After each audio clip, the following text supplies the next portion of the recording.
A loud siren rising across Tokyo, warning people of danger.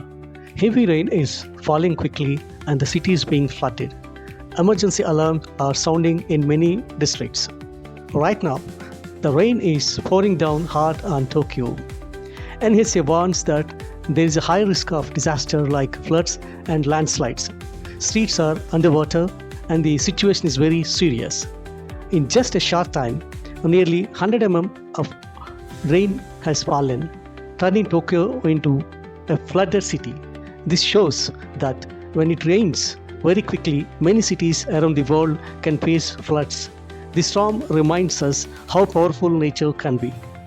Authorities are urging residents to stay alert and avoid flooded areas. Rescue teams are on standby, ready to help those in need.